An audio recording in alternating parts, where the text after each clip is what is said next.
The clavicle is your collarbone. And all we need to know about it is that it has a sternal end, which is flat and broad, and right where it bumps up against the sternum. And then on the other side, it has the acromial end, and that's going to connect to the acromion process of the scapula. So just base it on the shapes. The sternal end is kind of pyramid shaped, and then the acromial end is kind of flat and wide. Moving on to the scapula, your shoulder blade.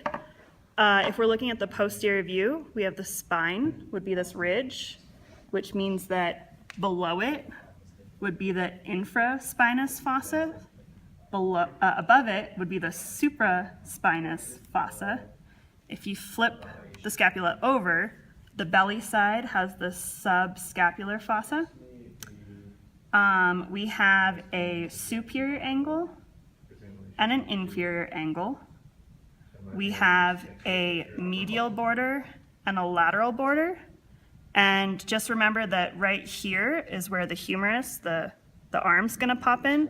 So that's what I look for when I'm looking for which is lateral and which is medial. Up in the humeral joint, we have the glenoid cavity, is right where the head of the humerus pops in. We have the coracoid process, which is kind of hooked and C-shaped. And then we have the acromion process, which is flat and wide, and that's where the collarbone, the clavicle, is going to hook up to. And that's everything that we need to know for the scapula. Moving on to the ribs. So ribs, we have 12 pairs. 7 of them are true, 1 through 7, meaning that they articulate with the sternum. 8 through 12 are false, which means that they go to the rib cage, they articulate, but there's cartilage connecting them. Instead of connecting straight to the sternum, they're connected by cartilage. And then the last 2, ribs 11 and 12, are floating, which means that they're not going to articulate with the rib cage at all. That's pretty neat. Onto the rib. We have the head of the rib. Right below the head where it narrows is the neck. Right after the neck, we have this little bump called the tubercle. The shaft is the majority of it. The angle is right where it curves. The costal groove, if you look right below on the inside, there's a line.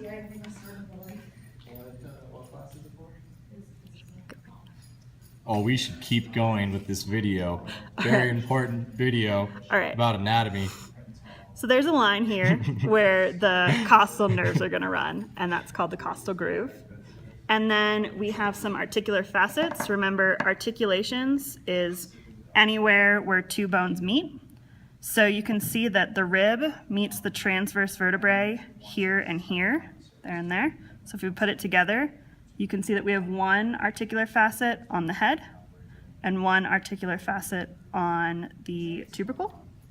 And that's all that we need to know for the ribs. And last part of the rib cage, we have the sternum, your breastbone. And it looks kind of like a necktie. So the knot of the necktie would be called the manubrium, technical word, not knot of necktie, but manubrium. Right up here, there's this little rounded portion called the suprasternal notch. The sternal angle is this line that separates the knot from the manubrium from the rest of it. This would be the body, the majority. And then right down here, this pointed part is the xiphoid process. And that's everything.